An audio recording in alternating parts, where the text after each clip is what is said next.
Après cette idée géniale, je n'ai plus jamais préparé la viande hachée de la même façon. On va mettre 1 kg de viande hachée sur une boîte d'œufs et bien étaler avec un rouleau de cuisine. Sur une plaque, je vais faire une ligne de sel à goût. On ajoute une ligne de paprika à goût.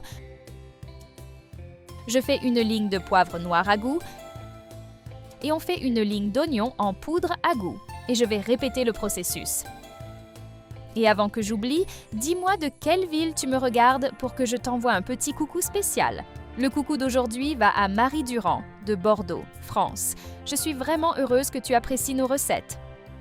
On pose la boîte d'œufs sur la plaque, avec la viande hachée vers le bas. Je retire la boîte, je prends une portion et je forme comme ça.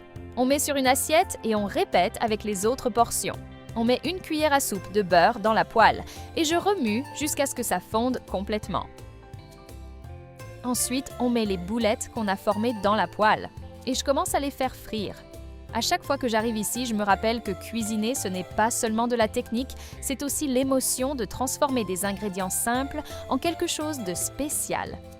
Après quelques minutes, je retourne chacune pour qu'elles dorent uniformément.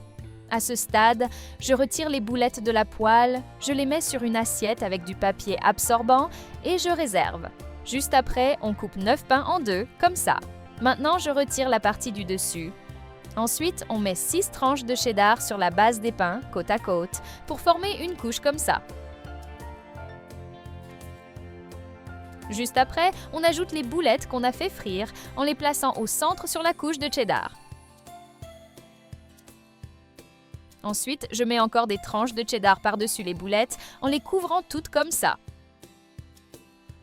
Tout est en train de devenir exactement comme je voulais. Ensuite, on ajoute du ketchup à goût par-dessus. Juste après, j'ajoute aussi de la moutarde à goût.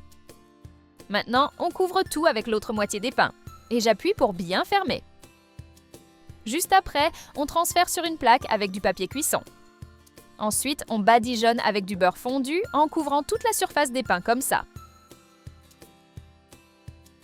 Maintenant, on met au four à 180 degrés pendant 15 minutes.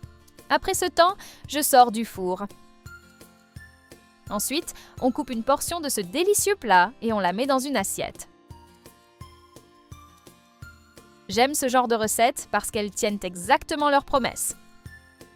Pas d'étapes compliquées, pas besoin d'ingrédients difficiles, et pourtant ça attire l'attention dès le début.